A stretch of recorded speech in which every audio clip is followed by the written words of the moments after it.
Okay. I see people slowly coming back.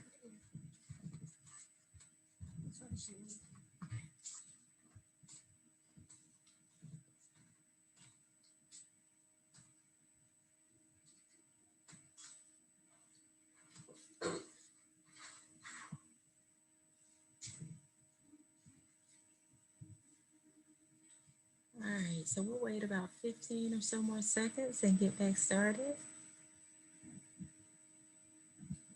Hey, Trendon. Say hi.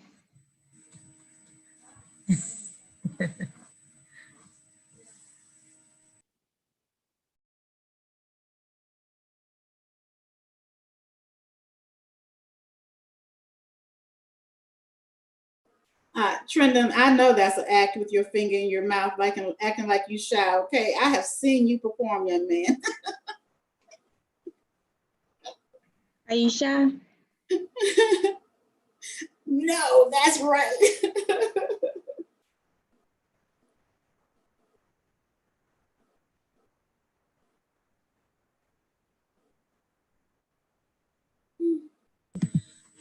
We are going to go ahead and get us back started. I know that based on the next item in our agenda is our school safety discussion. And that's item number 5. And throughout this discussion, we want to be sure that we go back and look at our policy regarding school safety. We also, given the presentation and discussion that we had last night about our strategic goals, and then just general discussion on where we are headed as it relates to our strategic plan. And so we are actually going to break into smaller groups to have this discussion. And in your smaller groups, I know that Dr. Yeager, there's been just some information shared. We've also in policy, I think recently had a pretty robust conversation about school safety, and then again at our meetings. And so in your small groups, I'm going to place a couple of questions that we discussed. If you give me a second.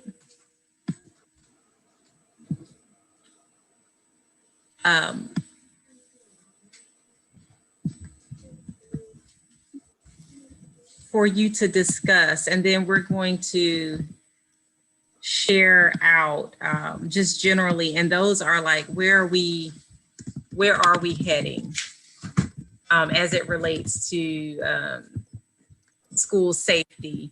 And this also, I do understand this conversation overlaps with even conversations we've had about policy, right? Like, who sets policy? Is it like the direction, does the board say we want a safe school and a school that, prioritizes students' emotional well-being, whatever, doesn't contribute to this school to prison pipeline, those things. And then does the district then come back and say, okay, as a result of that charge, as it relates to your strategic plan, these are the policies. So I do understand that these questions, we are not going to solve these problems today, but I do think it is good to have these ongoing conversations, almost as an extension of the discussions around strategic planning, where we're going and things of that nature. So Ms. Palmer is going to place us into some groups. If you would spend 15 minutes with your group, it is 11:46. So actually 14 minutes with your group, and just really talking about these questions, going back and reviewing the policies if you need to, but like, what ideas, what are your thoughts? And then we'll come back together and we'll share out. I mean, this is just information so that we can all have an idea of where we're going, so that the superintendent as well can sort of hear our thoughts, and she can share her thoughts with us as well. So Ms. Palmer, if you would go ahead and send it. Oh, yes. Just really quickly, Dr. Gannis, you all are having those conversations in your group. If you can also think about data, what data it would help you after today moving forward. I've been talking to, I'm sorry, it's echoing. I've been talking to Chief Sizemore almost daily we were trying to prepare for today. And then we decided that it would just be better for you all Mhm. to tell us what data you need. And then we can determine if it already exists or if it's something we need to identify a way to collect moving forward. So if Okay. in your minds, we don't have to have that definitive today, but you know, as you're having these conversations, if it's something that you would say, oh, it would be helpful if we knew X in making this decision, then just capture that as well, and even beyond today in follow-up discussions, and then we will work to get that data for you. Okay, and so thank you. Yeah, I did have that under our thing, and I was like, wait a minute, it was something about data here. Yes. And so in Yes. your groups, if you would discuss that, please have a timekeeper and a note taker, because when we come back, we are going to share out this information, and each group will need to identify who's going to share out for them so that we can be sure that all groups are heard. Okay, are ready? Yes.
Sorry, ladies, I think I kicked myself out of our room prematurely. And so I'll leave our conversation there, but I didn't mean to leave mid-sentence.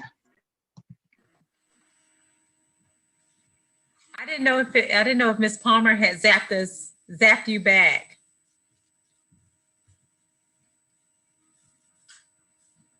Uh-oh, I was still in there just talking. I was like, you know what? You don't even know what you're doing. I've been trying to minimize, and I was like, oh, wait, I'm going back to the return. The main. All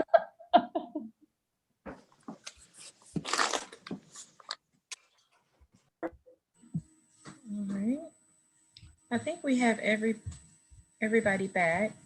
So we will move forward with groups sharing your ideas and any, just observations or topics that came up during your discussion.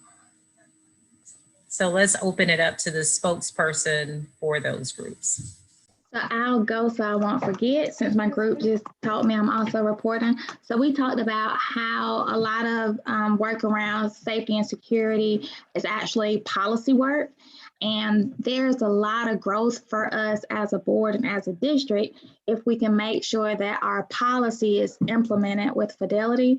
And that involves developing procedures so that how our policies are implemented can be consistent across the board, and making sure that it's done with fidelity. We need to be able to help and support and develop our teachers. And we also need to remember that sometimes the perspective that we have, seeing it up close and firsthand, can be very different from what we're imagining that things are looking like and what's happening. We use the SROs in school with that example. We need to make sure that there's a district approach to a lot of these things. So again, is uniform, is consistent, and we know that school to school, there isn't unnecessary variation in their own type of conceptualization about what the policy is intended to do. And a big takeaway would be our relationships as individual board members with each other, but as a collective board with our superintendent is going to be extremely important, so that we get in a space where we can collaborate and maybe offer different perspectives from those in the community without it turning into directives. And so making sure that that trust relationship and that collaborative relationship is there will be really good for our district. Did I get it, ladies?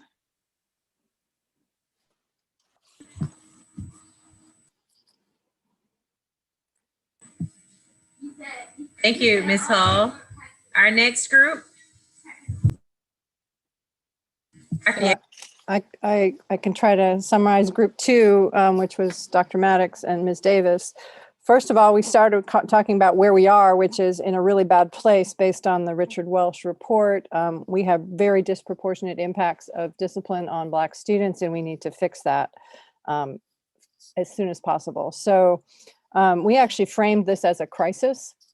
And Ms. Davis mentioned the task force that was in response to school shootings, and that we think that we need to create a similar scale task force that actually addresses all of these issues as a whole, rather than trying to do piecemeal through individual policies. I mean, there's 30 policies related to school security and safety that I pulled last night. So we have to see the whole before we can fix the puzzle pieces, I think was the point that we made.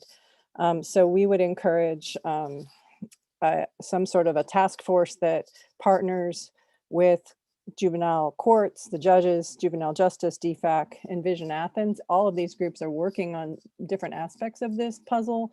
But as a school district, I think we want to incorporate the LSGTs.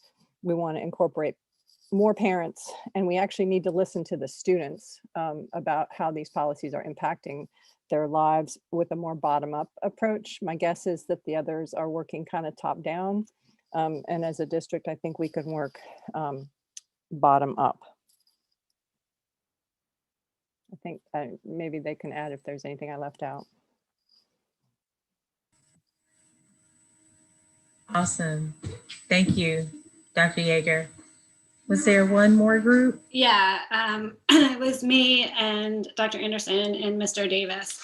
And so we kind of thought of it in terms of questions that we have about what's currently going on and what kinds of things we'd like to see. And I'll start from the biggest picture question, which was sort of the purpose of SROs, and thinking about whether the purpose is to protect our students from like outside, so community or anything that might come into the schools, versus safety within the school. And I'm imagining it's a little bit of both, but how those two different purposes might lead to different ways of functioning. And then one of the questions we had was just more background, like how did we land on this current configuration of the number of SROs that we have, and that some of them are from Athens, Clarke County, and some of them are in-house, and just kind of getting some information on how we got to where we are right now to try to understand the issues a little better. And then, and this is something that Tish just said in terms of like getting an understanding of the students and how the students feel. So some kind of survey or some way of getting feedback about how parents and students feel and whether parents and students feel safe currently. Would be good information to have. And then finally, just there were a couple of specific things, but one of them was like in terms of how often guns have to be drawn or handcuffs have to be used, or other versus the use of other kinds of strategies, and just trying to get some information about current things that are going on.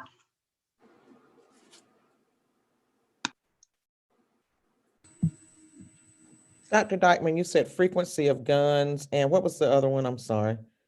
My brain stopped when I was writing. Maybe Greg can chime in because this was his question. I just have kind of notes like how think you often are said- guns drawn or handcuffs used, Handcuffs, that's what it like was. Thank you. restraints. Or put under arrest, Dr. Thomas, or somehow having consequences that are more in line of law enforcement. How often does that take place within our schools? Okay, thank you. And I think part of what we received last year, I think, did it have the arrest, like when the resolution included some type of arrest? I thought it did. And other things, so that would be. I think you're right. And sometimes what we also have to tease out, and it's not difficult, we just need to make sure we're capturing that. It's sometimes police reports are filed at the directive of the parent, not at the direction of the school. So there are times when the school actually tries to mediate and resolve, but parents are adamant that they want a police report filed against who they perceive to be the aggressor in an incident. So I want to make sure we're capturing, if a report is filed, was that based on our initiation or parent initiation?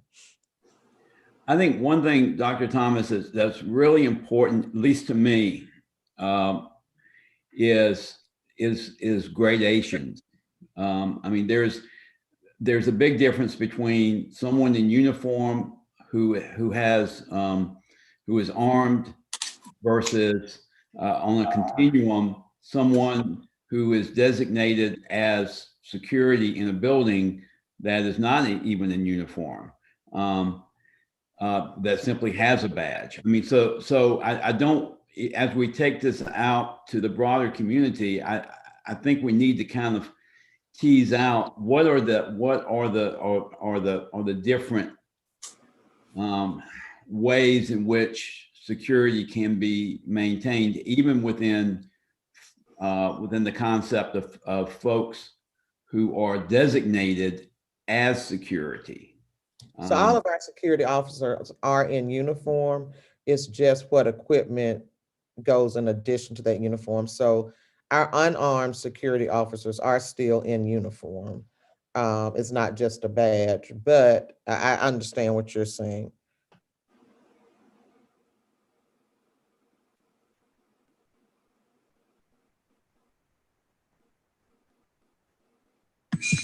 Any additional feedback, I guess, for, just Dr. Thomas as we wrap this area up? And again, this is not one of those things that we sort of just discuss and now we're done with it.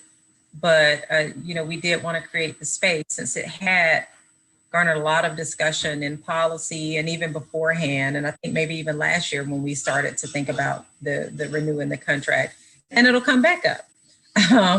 I would imagine as we think about our the contract next year. And so if you all, do you have any additional, I guess, thoughts to add, or Dr. Thomas, is there any additional specific information that you could use from us at this time? If I can add something else, and this is coming from questions that my second round of questions that went out as an email, but I'm not sure, Dr. Thomas, the relationship between the armed and unarmed. I don't know if it's the difference between a teacher and a parapro, or where are they at with the pay scale? Is there any differentiation in terms of duty that they have? I mean, I did have a long conversation with Don Myers, and I know that the role of having that connection from the police department on cases of students who are raped or being threatened at home or whatever, and for the counselor to be able to call in that law enforcement person who knows our students and can make that report and take it up the chain of command. So I do get that, but I'm just wondering, on a day-to-day basis, are there duty differentiations between SROs that are Clark County School District employees, and are armed, those that are unarmed, and then the Clark County Police? I just, how those three work together, and what's the hierarchy, if there is any?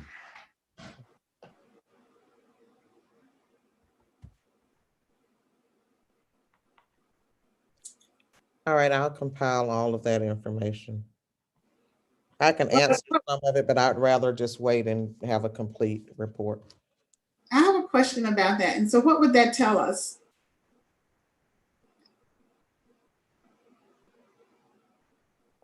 Are you talking to me, Linda? Yeah, Okay, yeah. okay, I'm sorry. I think it's a matter of seeing how the collaboration on security is taking place. For those who are designated as providing that security currently in the building, what is the relationship in those, with those different classifications? So that's how I see it. Besides the pay issue, the other information was shared by Chief Sizemore. Their duties and responsibilities are very similar. There are just some things that an armed officer can do, like you said, in terms of taking police reports or being able to carry a weapon, that a security officer cannot do. So Chief Sizemore did explain kind of how that relationship works, and generally it's whatever adult is on scene first, whether that's an administrator, sometimes a teacher, a parapro, a security officer, a ACCPD, or a CCSD officer, whomever is closest in proximity when there's a need for additional adult support is who responds to that. So there's generally not a issue in the building or a structure in the building where they say, well, you go deal with that because you're a security officer. It is whatever adult is closest, but there are some things, like with a teacher versus a classified versus a certified staff, that cannot be done if you're not a sworn peace officer, and that would pretty much be the weapon and the writing of official reports. So there's no differentiation in terms of those two tasks between our CCSD employees or the county police? No, sir. And our CCSD SROs versus our CCSD security. The significant difference, unfortunately, is pay. and therefore qualifications, I would That's correct. So, what are we trying to solve here? I'm just trying to make sure I understand. I don't know that we're trying to solve, but just sort of providing, one of the questions that was asked was like, are there specific data points that would be helpful for the board to know? And I think this is just an opportunity to be able to share that with Dr. Thomas versus, for instance, when this comes back up again, all of the questions happening at that time. I mean, we may have new questions by then. Right, right. But just, also just under asking what data points we need so that we can also have that alongside any conversations that we have in the future, or even as policy come up about where we're heading with school safety. I can take us back to our strategic plan. Do we have a goal around safety in our strategic plan? And what are the things that we're at to measure that? There's something under, it's under climate and culture. The goal is schools will provide an environment in which students feel safe, supported, challenged, and accepted. I think it would fall under that. So we have some baseline and benchmark data on that already, right? And that's the one, Ms. Davis, that we've said we want. We've spoken to Dr. Watley about strengthening some of that language there. That was the one that Mr.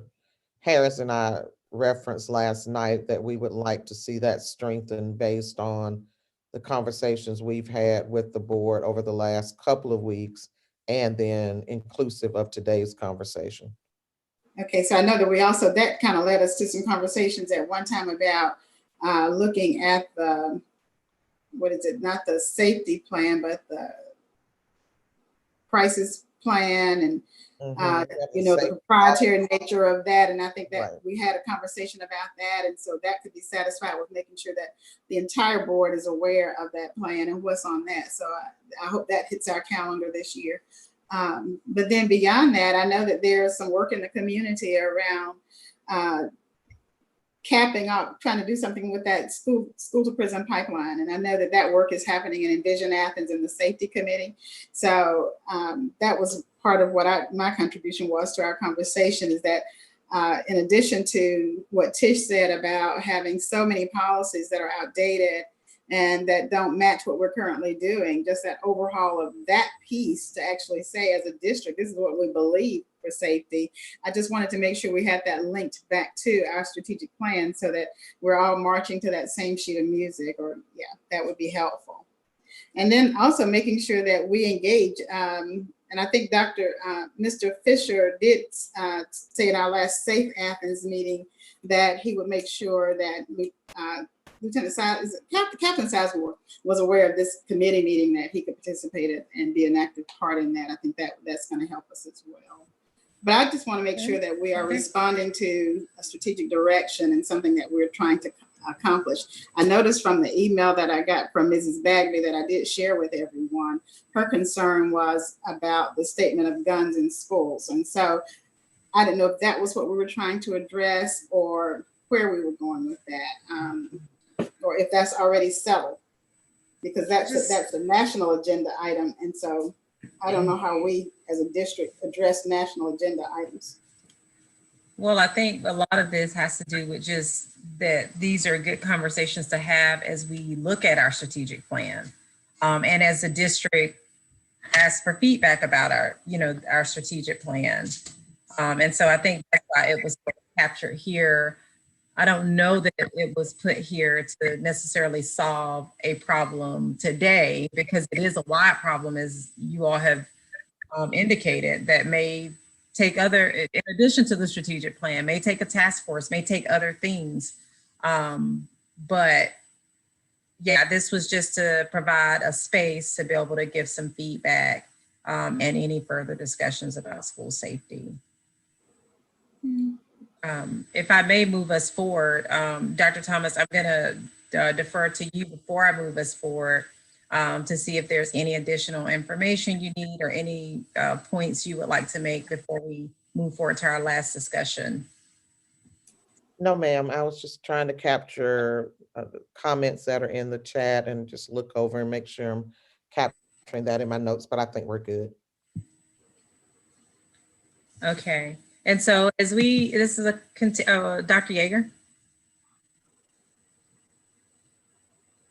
You're on mute, Dr. Yeager. Yeah, I was going to ask Dr. Thomas if she wants to, sometime in the future, if not today, update us on where we are in implementing the recommendations in the Welch report. I know we made a lot of changes to the code of conduct last year in response to preliminary drafts of his report, but there's a lot of other stuff, recommendations in that report, and very few of them have anything to do with school resource officers. It's more about support personnel, avoiding out of school suspension and having more in-school suspension so that the kids don't end up going home and getting into more trouble.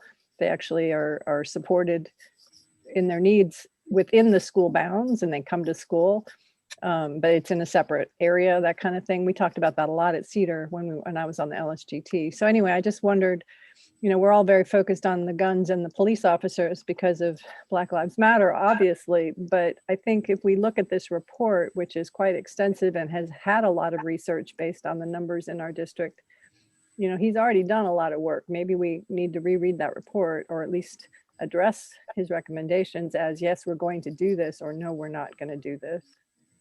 Yes, so Dr. Watley has been working closely with Dr. Welch, and a lot of what was recommended has not moved forward because we haven't been in school, Right. Unfortunately, in a year, but they are working closely together. I've been in a couple of virtual meetings with them, the two of them, and I can reach out to her to get a status update on where we are with some of those recommendations, what our professional learning support looks like for teachers and leaders in those areas, and a plan of action moving forward. Great, yeah, because I could see some of those recommendations getting incorporated somewhat into policy. I mean, I know they're in the code of conduct, which is, we renew every single year, but there's other places we could put some of his recommendations. Yes. Thank you. All right, well, I'm going to move us forward. If there are no additional comments, we're going to transition to our last item before we adjourn, and that is just conversations on the process of recognizing community members. Just to give a quick recap, a while ago, we received an email that I think I forwarded to the board. And for the life of me, I have not been able to find the email. But it was about some of our students, African-American students, and recognizing them. And I shared that with the board.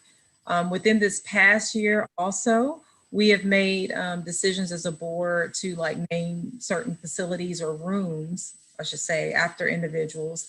And then I also know that one of the things that Dr. Maddox has shared and put forth, and I'm going to turn the floor over to her too, to share, is also recognizing or naming another facility after one of sort of our pioneers and community members. And so we thought it's already come up over the past year, but at times we've just said, okay, we'll talk about it later, or yeah, we'll do something here. But the larger question, I think that's on the floor, is how do we go about recognizing community members that have contributed significantly to the Clark County School District or our community through education. And then again, there's also underneath that question, Dr. Maddox is going to also share one of her requests as it relates to acknowledging someone who has done great things. It's hard to really capture what a lot of these individuals have really done for our community. So Dr. Maddox, I'm going to switch things around a little bit. I'm going to open the floor to you first, and then just have that first question is just our discussion point. Like, how do we go about doing this work? Thank you, Dr. Gant. Basically, you know, as she said, you know, it was hard to kind of pinpoint people and all the work that's been done. However, it had really been on my mind for a while to recognize Reverend David Nunley and his wife, Eileen Nunley, because they are both were educators in the system for a very long time. Reverend David H. Nunley, I know that he was on the board. I don't know. I know at least 10 years, maybe Ms. Davis knows exactly, but about 10 years he was on the school board here. But in addition to that, he truly encompassed what, you know, I hope all of us would strive to be. Like on the outside, he was a Boy Scout leader over in Ebenezer West. That he served a lot of young people in our district. We co-served some people. And then he also, he started the Athens Human Relation Council.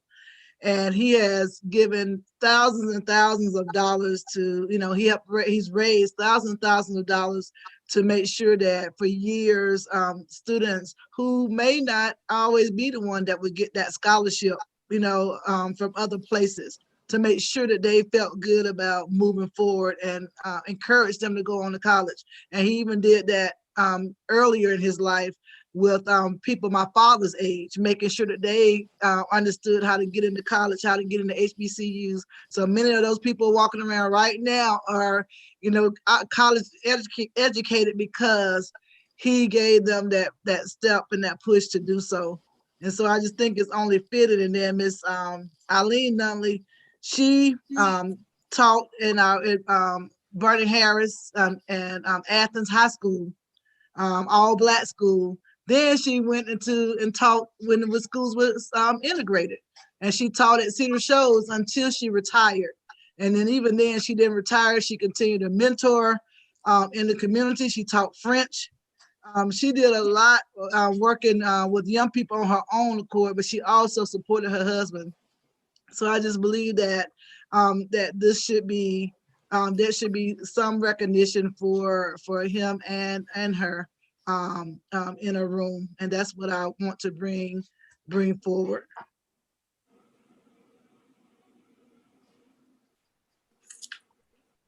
So I didn't really get to know Reverend Nunley. Of course, I know of him, and I've learned a lot of him. I did have the joy of speaking with his wife on several occasions, especially when I took this seat in his absence. And so I appreciate what you're saying, and I'm also reminded of I've talked to several different people in different parts of the community that have similar people that they would like to recognize and definitely be honored with. And so I think this is a great conversation to have, especially for the people. And unfortunately, all of them are now deceased. These people are now deceased, but there are lots of teachers that gave lasting impacts and things of that nature. And I'm curious as to why we haven't at some point had the conversation with their organizations that they retired into, the teachers retirement groups that are here in Athens, because I think, again, to even start an oral history project on these educators as a part of telling the whole history of Athens Park County, I think that would be exceptional. And yeah, I think that Reverend Nunley certainly, and Mrs. Nunley, I can think of so many more that would fit that bill. And I think mostly, if we believe that we have excellent teachers, that's pretty much going to be all of them that reach retirement, right? And so I think this would be a great project to launch, to actually have us tell our history of education in Clark County. So yeah, you landed on my heart there. I think that would be amazing, and that recognition can be opened up in so many different ways. We could have it should be a community-wide effort. It shouldn't just be the school district doing that. I think wow, that we've got the what is it, the Musicians Hall of Fame or Walk of Fame downtown. We could do something. Why aren't we celebrating educators? And so, yes, I think this is a great opportunity for us to recognize not only community members, these are educators. So we're not really talking about community members per se. I mean, our work is in education. I'd love to see us keep our focus, if we're going to do on educators. And then in our community partners, I think there's some ways to do that too. Yeah, I agree with that, Ms. Davis. And actually, I had spoken with Dr. Thomas and Dr. Gant about this, and Dr. Thomas is, I don't want to take in the thunder, but she's her thunder, but she's also the same lines that you're speaking.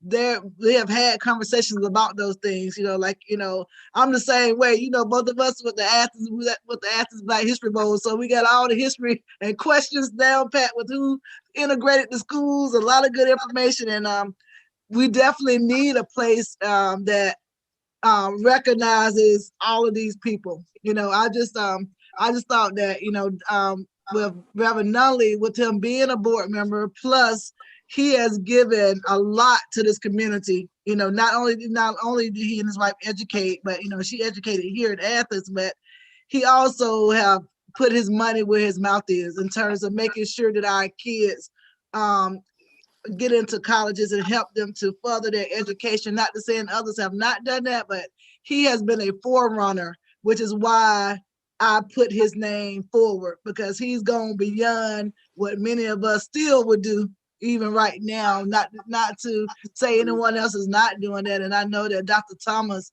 I shared that with her, and she also feels the same way, that of where do we go next. That's why we're having this actual conversation today, and they felt that this would be a good place for me to kind of chime in this thought, because I had asked to put it on the agenda, and so we want to do it properly and in order. So that's why it's not that they singled out, but this has been on my heart for a while. Love it. In essence, it's like two things. It's one, of course, and Dr. Yeager has listed our process for us. One is the naming the facility or what have you after Dr. and Ms. Nunley. Then the other part of our work and discussion today is figuring out what else do we do, right? Like, is it oral history? Is it oral? Yes. In addition to recognizing, having a person that we recognize at board meetings whenever outside Yes. back up or before it opens back up. Is it those two things in addition to other things? Yes. And so Ad hoc committee, woohoo! it does sound like an ad hoc committee. It's very exciting. It really is. Because then we have the criteria that we use to determine who we honor, but then there is space. It's a great opportunity going into a new facility, to have like a room that is a space where history is acknowledged in a lot of different ways. So it can be some historical things with pictures and writings, but then it could equally be, like a board where, and I say a board, but maybe like a large plaque where different individuals are recognized for their service to Clark County schools, and we go by whatever policy is in place for that, for people to nominate individuals, and what criteria do we then use to decide who's recognized. But I could see an amazing space that just captures the history of education in Clark County combined with I can see that. different individuals. It could be, it could turn into a field trip spot for students, people who come into the district, people who are here for interviews. I think it's a good way to give, because we do that a lot here. We walk, when people are walking through for interviews, they stop and they ask questions about the picture. And it's a great opportunity to provide some informal history about who we are as a school system. So I think it could be a really exciting and informing space. I love that. And that's one of I've been pushing that for a long time. I think the little ladies that brought that book that I shared with you guys about, I told you about, they wanted to make sure we honored Mr. Sam Woods. So again, I think that no one tells our history. And I think part of my frustration about us not having a more permanent board location is just that. It says that we don't value education and we don't value public education when we don't have a place that we can tell our own story and tell our history. So I'm excited to hear you want to bring that into our new space and in our new building. But at least our school board or our school district office should be one space that people can go to and understand what our values are and what we want to be. But we also have to tell our past because we are living it. And if we cannot bring forward the things that we need to prosper from the past, then we will continue to live in those pitfalls of things that hold us back. So thank you very much for that. And it is, yeah, very near and dear to my heart, very much so.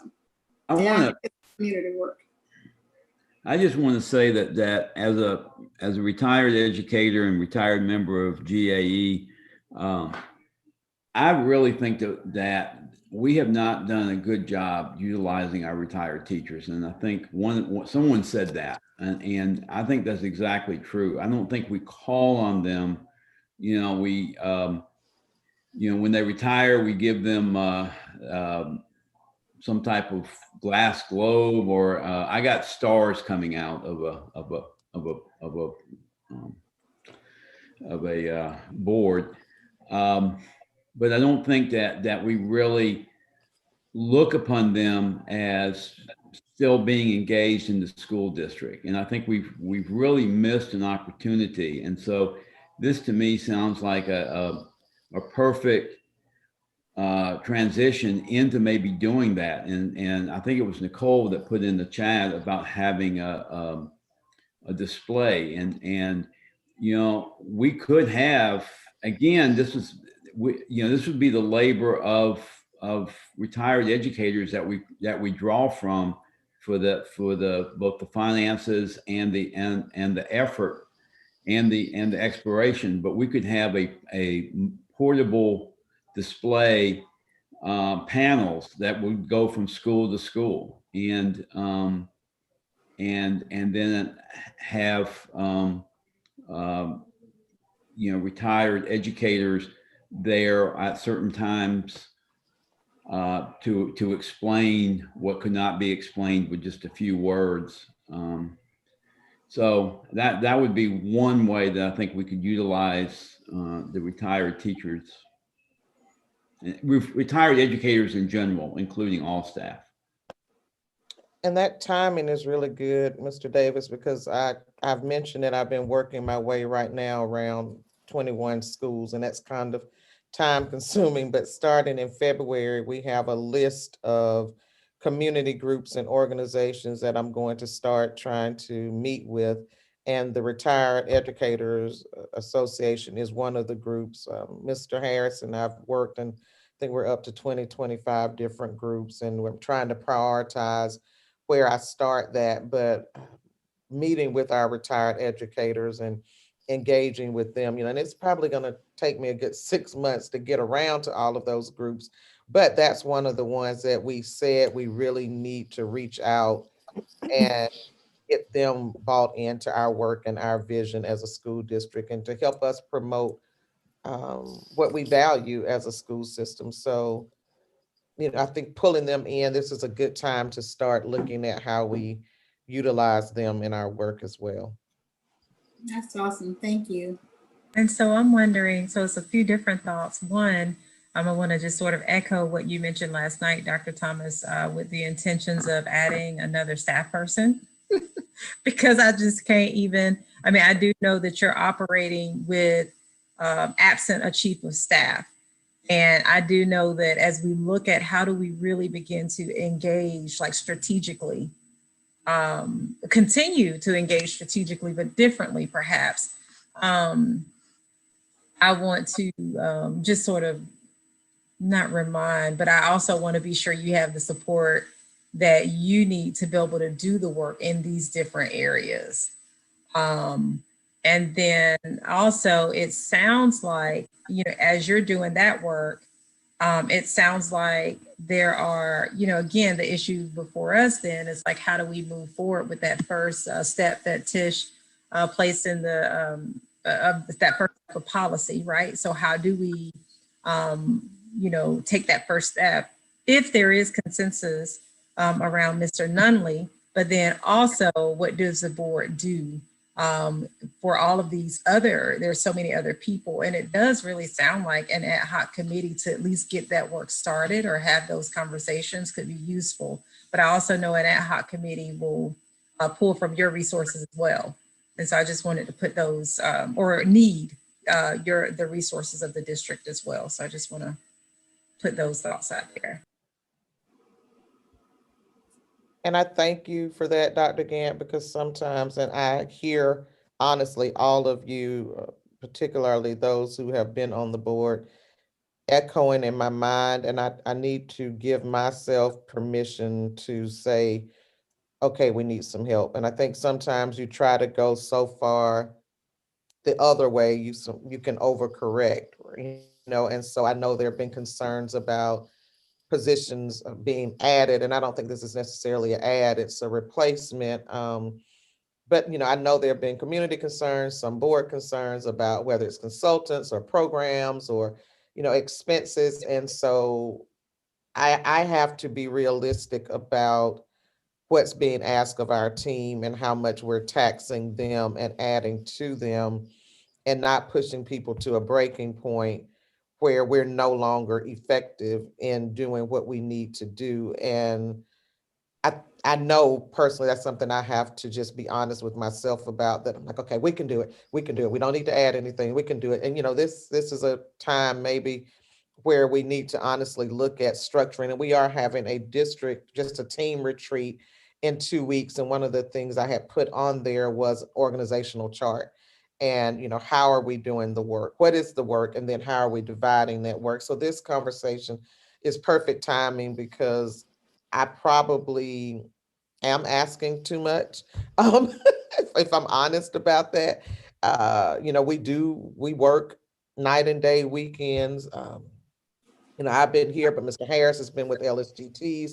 He was emailing me today about, that was great what the board said last night, and how we can make, this is really what community schools is about, so he sent me a whole plan, and I sent back and said, when did you go to bed?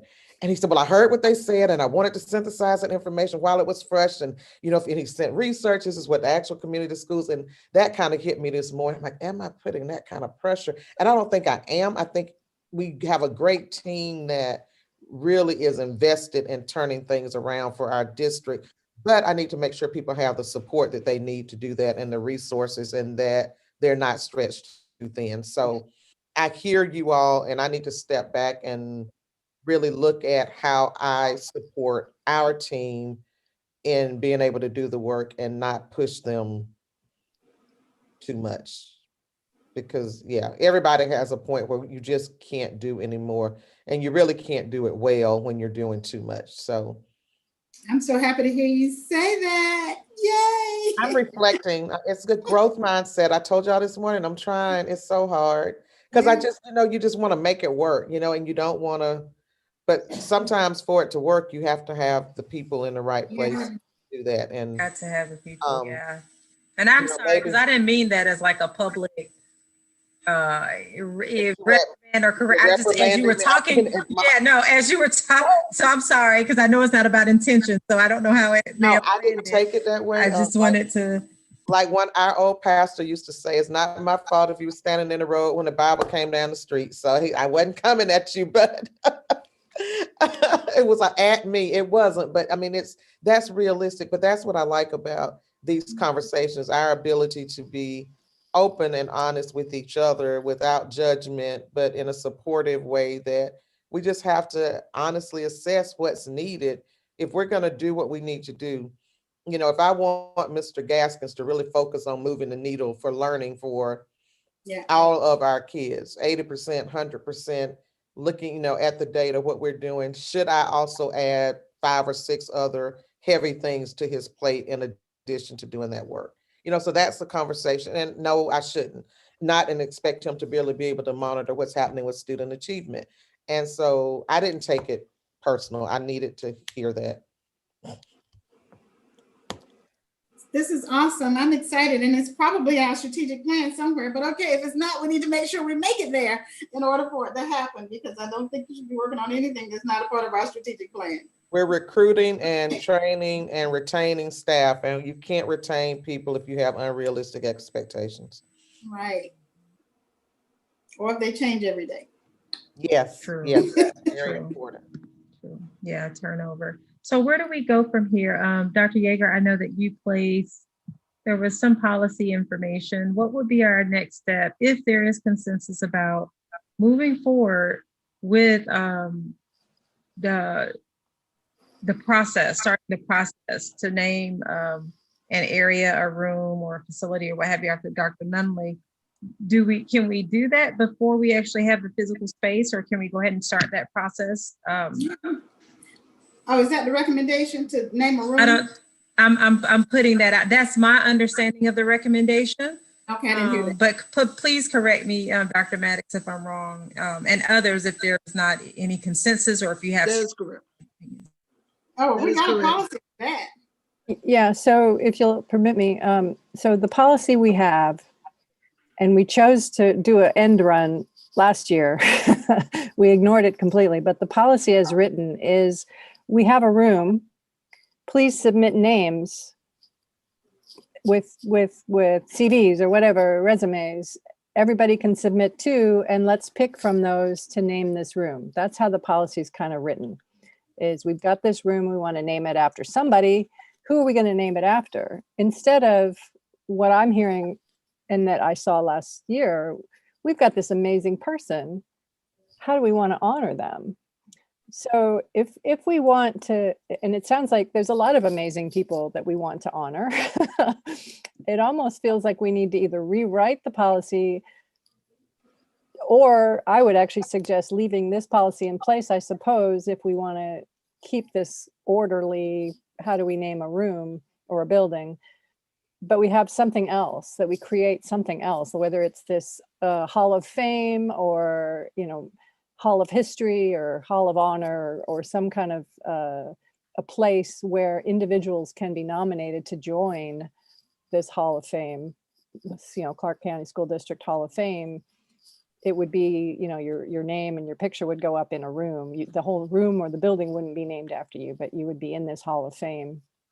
I think it sounds like we're more interested in that anyway, as a history, honoring the history.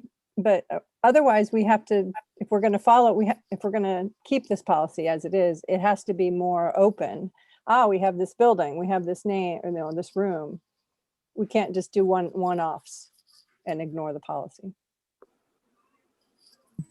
That's my 2 cents.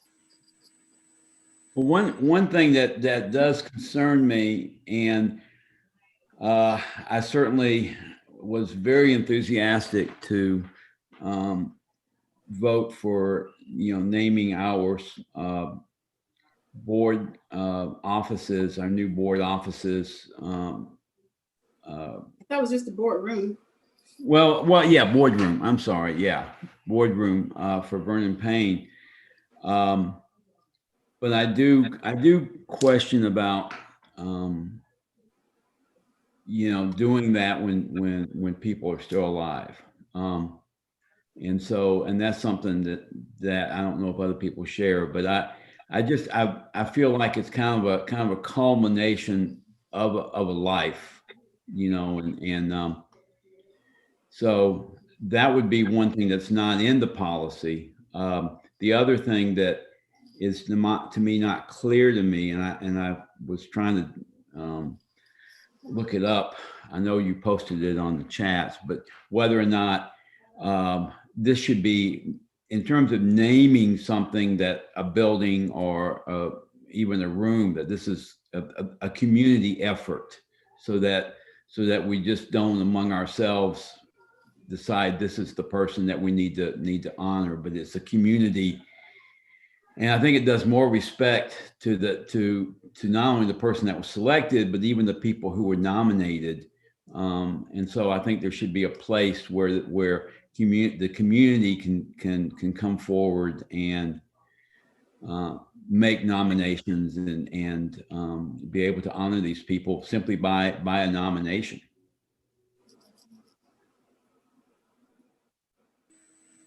I can definitely see that, because I do believe that we will be getting, that it's going to, we'll probably see a lot of people, nominating and wanting people to come in. I have no problem. I do believe that Reverend Nunley and Ms. Eileen, they'll probably be nominated from a lot more people than me, so I don't mind if we want to take a step, and either add to this policy, or we wait until the building is done and then go through this process of where Dr. Thomas says that we have this room, send nominations. It could be, either way. I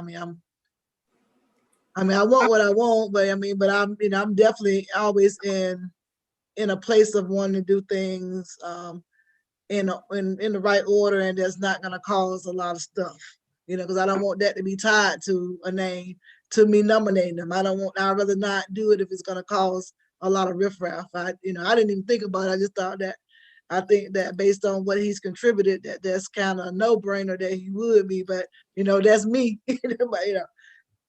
So are we talking about the boardroom? Are we talking about reversing the decision to put name that for Mr. Payne? Is that what we're saying? No, I'm not talking about Mr. Payne. I'm talking about what's on me today, what I've done. I'm saying that if it's going to start like an effect where we, as Tish stated, that we have this policy and, and that we can't, continue to do like nominate one at a time. I'm saying if we're going to start following this policy, I'm fine with that. If that's what, as a board, I'm not taking mine back. I'm not taking the nomination back, but I want the board to decide as a whole if you want to, go along with me with this. But if not, I'm okay with waiting until we get into the building and then following this policy, is what I'm saying. But I'm not saying anything about, we've already voted on him, so I'm not talking about him. So Okay. I would feel comfortable, because I don't know when we'll have the building. I know, I know our timeline, but I would feel comfortable. I know it would be hard to do like the notice of naming or renaming the facility or a room, but I would feel comfortable with doing just like tightening up this policy just to maybe just a little bit. Like, for instance, it says the facility. Well, I guess a facility can be a room or a building technically, right? It doesn't have to be a full building, but I would be comfortable either moving forward with that or not. I know in the case that we did it before, I also, this is probably not a popular opinion, but I'm a little bit reluctant to have community members nominate people, because I think that begins to put the board in a very strange situation. And then voting on the nominations of not just the board, but then additional community members. And I do see the community as being involved, because those lists, if we're following this and those lists of nominees are made public, then what that means is that it makes its way to our agenda anyway. And for all of our agendas, we have public comment. And so a person can at that point to say, I really support this, or no, never mind, that's the worst idea. Why don't you name it after my best friend, Keisha? But I don't, I fear if we open it up and say, well, yeah, the community should, because I do want their input. I do want the community's input, but I understand that could also open up a very, very large conversation that we may not be ready for. But if the board is ready for it, I'm ready for it. But I just want to say that's my initial concern. It does say in the policy that each board member shall submit no more than 2 names for nomination after consultation with their constituents. So it seems like before we make our nominations, we maybe would try to gather information ourselves, but not have a big list that comes straight from the community, but comes through the individual board members.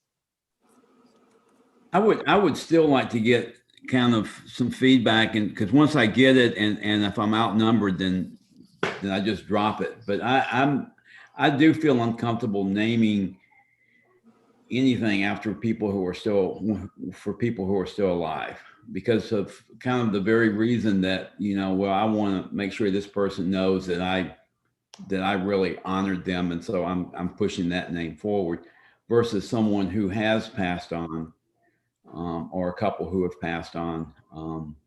So am I kind of weird at that? No, I just want to understand, because let me just make it, and I want to make sure I clearly understand that vote that we took for Payne is done, and that's not done. what we're not That's calling done. that That, back. no, That's that's done. done. That's All done. right. We're talking about in the, I can hear you better in the now. future. In the Yeah. future. I can hear you better now. Thank Greg, you. I actually feel the opposite, because I feel that when you look at a lot of like the people who have like lived through very tough times, like even going back to the teachers who and students who integrated our schools. I mean, wouldn't it be wonderful if during the time that you are actually in those challenging waters, that somebody or some organization acknowledges like your humanity, your struggle, and your challenge. And so I think it provides an opportunity to give people their flowers while they're living. Yeah. It is cool, right? Because people are like, could be like, well, my cousin did such and such, and they're still here. But I think it's a way to actually appreciate people in their moments, whatever they're doing. But so I feel the opposite. I feel the full opposite of what you shared. But I'm curious about what others think. I have seen it. I think it was at Cedar Shows or one of the schools I went to. Maybe it was Oglethorpe. I can't remember. But they have in that school every teacher, every principal, and then they have like recognition. They were keeping like yearbooks so that you could have the history of that school. But that's only in that school, and I don't know if it's in all schools. But they had ways of honoring and recognizing their teachers. It concerns me that if we go back in the archives from this period of time, I don't know that we have any of that information at a district level that tells us who were our school leaders, even the principals or the pictures or anything. But they were literally, it was Oglethorpe, they literally had albums that they kept up year over year of the faculty and the, I don't know if they had awards in there, but there were little special things in there. So the schools were taking care of creating their history, but again, it's not something that's public to the whole public, and it's not out there. So as we're starting to digitize most things in this county, starting with the University of Georgia, I think it would be great if we were running a parallel effort while we can actually use some of their resources to help us get it done, to actually create our own history as well and make it digital. And that's maybe a little bit aside from what you're saying, but it does recognize that we got a teacher of the year every year. And I don't know what that organization does to keep that, commemorate that, and have it be a part of of the history of education in this community. I don't know a lot of things like that. And so as we're looking at Reverend Nonnally, every time I see Ms. Ruth Hawk, who was the first, Black teacher to desegregate the high school here, I'm like, I feel bad that we didn't bring you along with him, but now that she's a Payne, yeah, how do we get past those kinds of issues? And so I think that this was a good conversation for us to have the conversation about what are some appropriate ways that we can recognize the history of education in our community and people who should be honored and can be honored. But more importantly, that we collect that information for posterity. So okay. Let me jump in. Are there others? I know we're past one, and so if we can try to wrap this conversation up within the next 5 to 10 minutes, that would be great. Others? I just want to say quick, if we could go through, and I don't know how to do this, but it would be nice if it were a board project and not a CCSD staff project. If we could, and I'll use the example that I know. So I went through the Evelyn C. Neely Leadership Academy, and one major part of that, there was an education piece. And so we had to learn about all of the schools and their names and where they came from. If that is something that we could do for the community so that they knew why Howard B. Stroud is named Howard B. Stroud, or J.J. Harris, Judia Jackson Harris as that name, and the history of the individuals who made a contribution to our district, I think we could work on some of that pride piece. And I don't know, but the rest of that conversation just made me think of that. Like, we don't celebrate the history that, or the names of the individuals or the buildings that we currently have. That's and right. Know the history so that we could, just have a heightened sense of pride in our district and the contributions of the people who come from this community. That's all I got. Yeah, that's Thank you. excellent. Yeah, we That's did that awesome. with Destin. I'm telling you, it's very important that we understand that some of these buildings are named after African American. Some younger students probably don't know that. That's a very good point. And I'll just echo that really briefly. I think as someone who did grow up in Athens, that it's really powerful to see a name on a building and then realize that that person is still alive.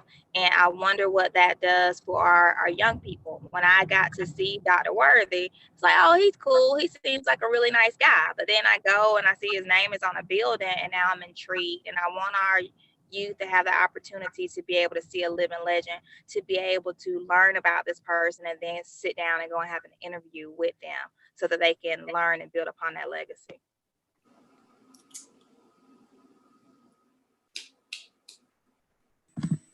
And so before we make a final decision about where we're going here, is there anybody else who has not spoken that would like to add any additional information to our conversation? I just put mine in the chat, but I can say it also.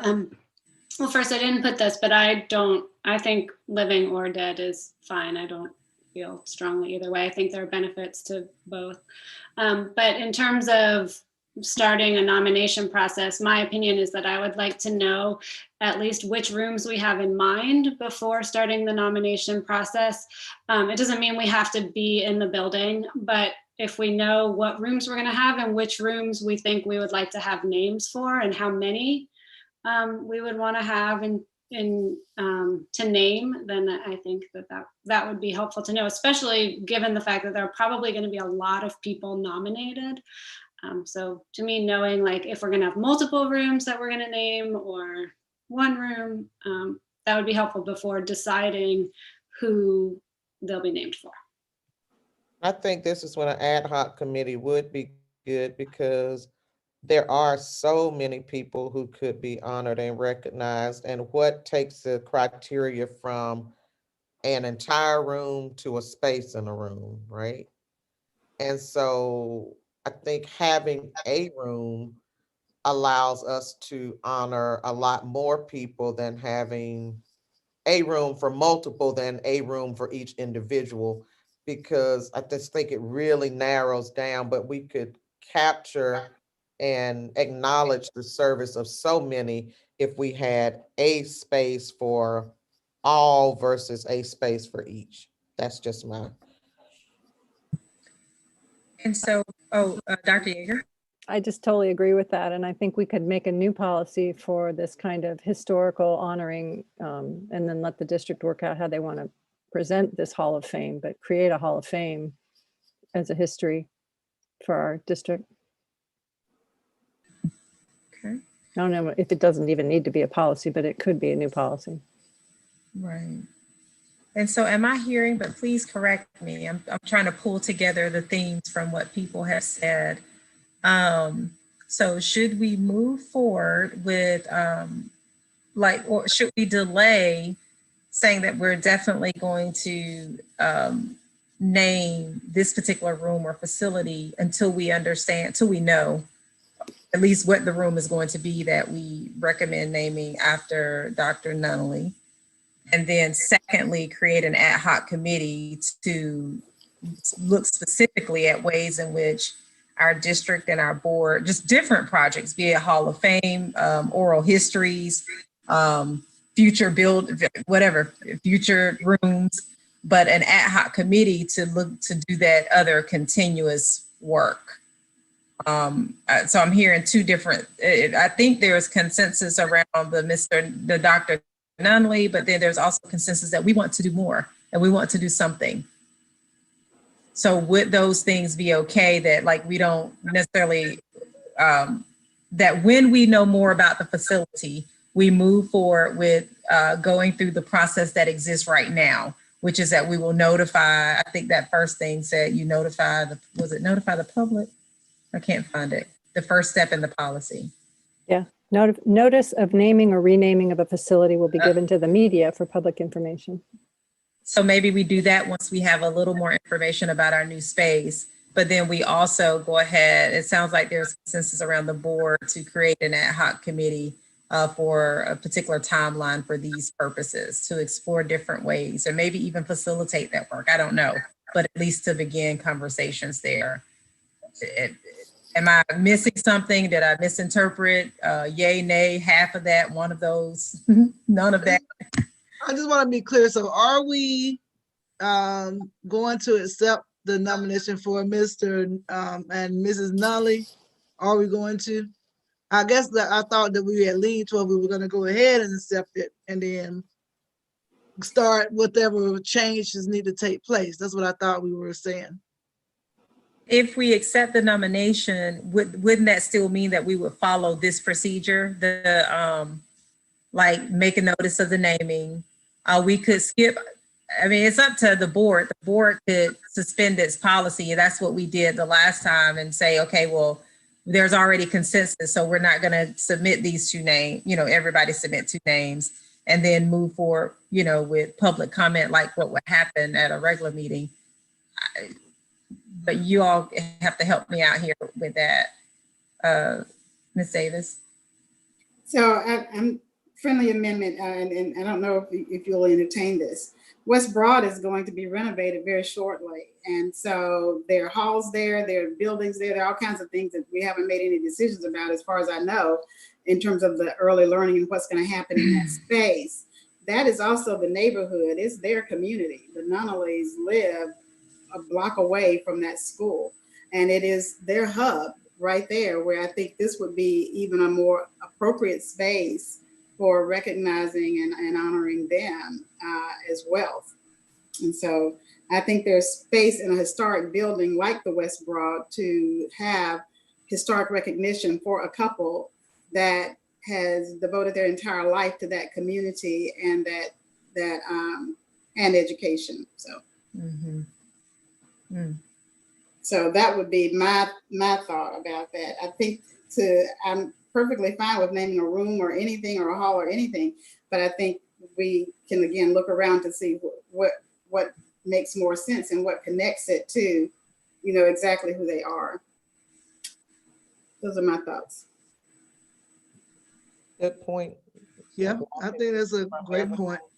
I just want to know when we're gonna have what's brought up, though. I don't want to be waiting. I'm ready. That's my only thing about that. But yes, it's true. They live right on Rock Springs. This is their neighborhood. So right. I mean, that's an excellent idea, Ms. Davis. But I definitely need to know when West Broad is going to be up, and that's a whole nother discussion.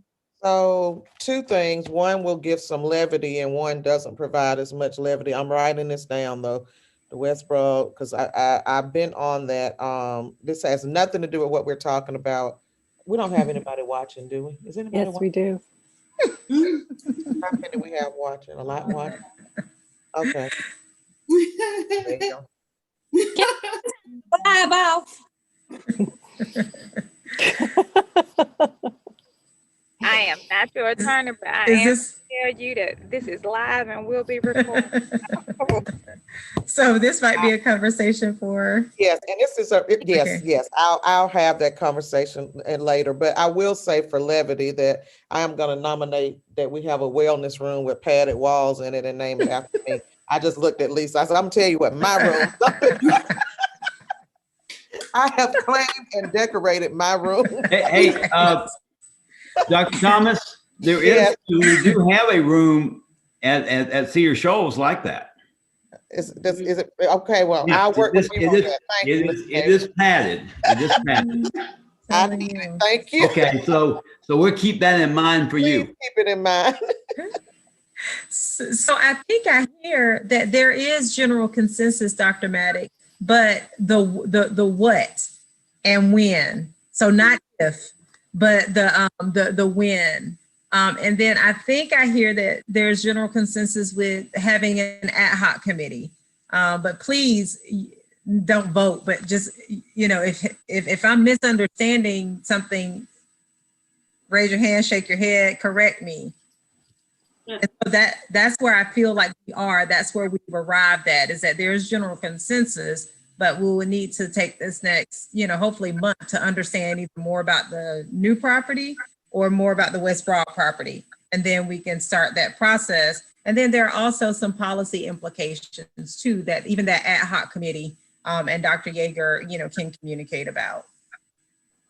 Yeah, I don't have any reservations about the person that you're putting forward. I just think that we need to follow the policy through and then get to the point where we bring the nomination up.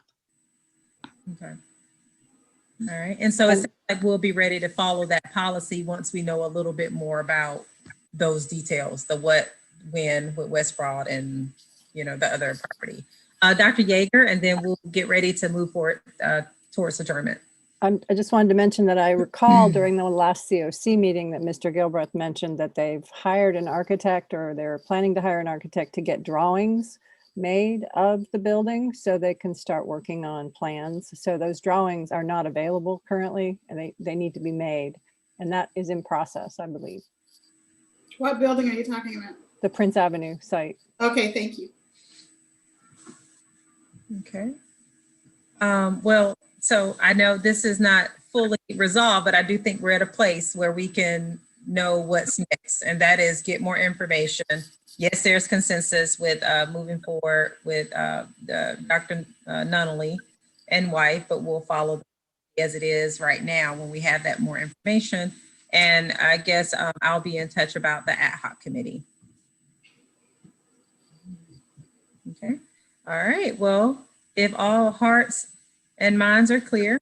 Sorry, I have one quick question for Dr. Oh, Thomas. go ahead. I forgot to ask last night when we were talking about the strategic plan. What is the next thing that we need to do? Will you bring it back to us and then we'll have to vote on it at the next meeting?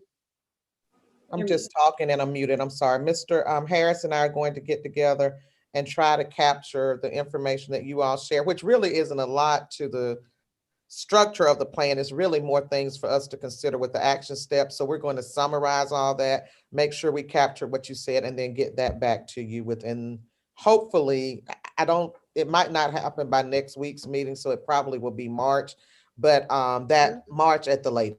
Okay, I just want to make sure we knew what we need to do next. That was it. After we adjourn, can you all not log off? Okay. Okay, so we will, Dr. Thomas and Dr. Maddox and Ms. Palmer, is there anything I've forgotten or any last comments? No, you did a great job, Dr. Gant. It's been a Good job. great conversation. Great retreat. Great job. Thank you all. Thank everybody. I think we all did a wonderful job trying to, stay focused and then carving out space to have these important conversations. So thank you for sacrificing your time on a weekend. We are at adjournment, and so I will open the floor for that motion. I move that we adjourn. Ms. Davis? Ms. Davis, and who was that with the second? Second. Okay, Dr. Mattis for the second. I don't see any objections. So